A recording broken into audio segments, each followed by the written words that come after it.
Buenos días. La semana pasada yo fui a Londres por algunos días y logré conseguir unas entradas para una producción teatral, algo que yo he querido ver por mucho tiempo. Era el gran espectáculo de la época del 2018. Estaba totalmente vendido. Por los primeros 2 años no era posible conseguir entradas. Esta vez yo tuve la suerte y me conseguí las últimas dos entradas en un teatro de 300. ¿Cuál era el espectáculo?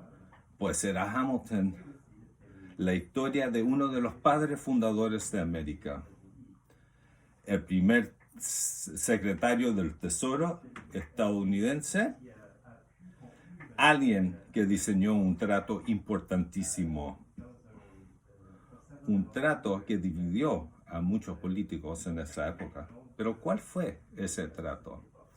Y ese trato fue permitir al nuevo gobierno de los Estados Unidos de asumir deudas individuales de cada estado como una deuda federal. Y esto se convirtió en una obligación conjunta de la nueva Unión Federal.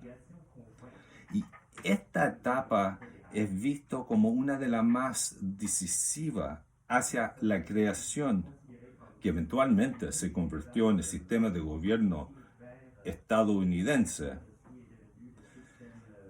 ¿De dónde vino Hamilton? Vino de un pasado bastante humilde, de una isla del Caribe. Su madre murió cuando él era muy joven, de ahí se fue enviado a Norteamérica como en forma de caridad. Fue muy inteligente, muy buen estudiante. De hecho, le fue muy bien en sus estudios hasta que se involucró en las políticas. Hamilton fue destacado como un escritor prolífico. Sus puntos de vista fueron circulados y sus planes diseminados, principalmente a través de sus escrituras. Un ejemplo de su escritura es, por supuesto, la base de la Constitución.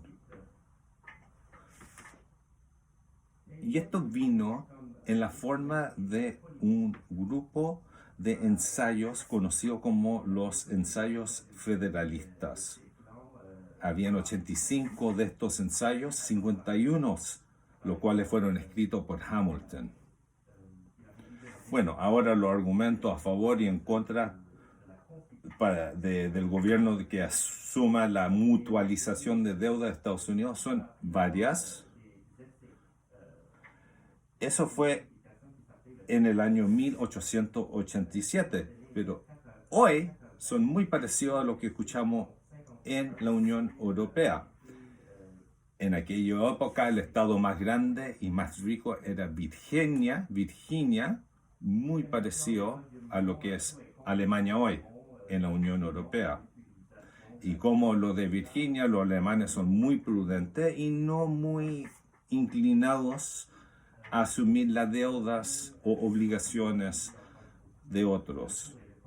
Por ejemplo, Virginia con Massachusetts. Hamilton, por supuesto, tenía muchos argumentos a favor de la mutualización y encontró una manera de encontrar puntos en comunes de los estados. Sus opiniones eran muy fuertes y no fue exitoso inmediatamente, pero eventualmente se logró un acuerdo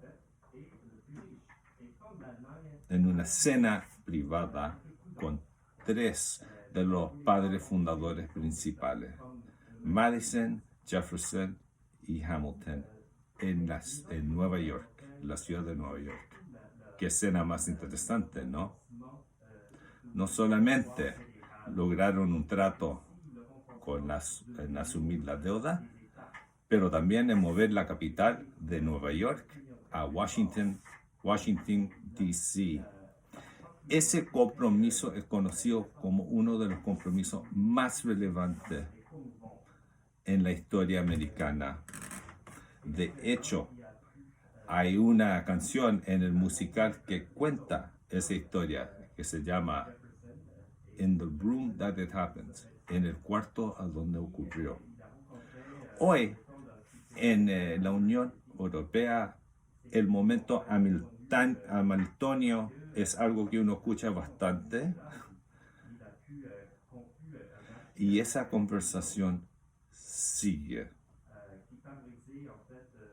Pero permíteme terminar con una afirmación de Hamilton. Una deuda nacional es una bendición nacional. No es una necesidad, pero una bendición. Muchas gracias.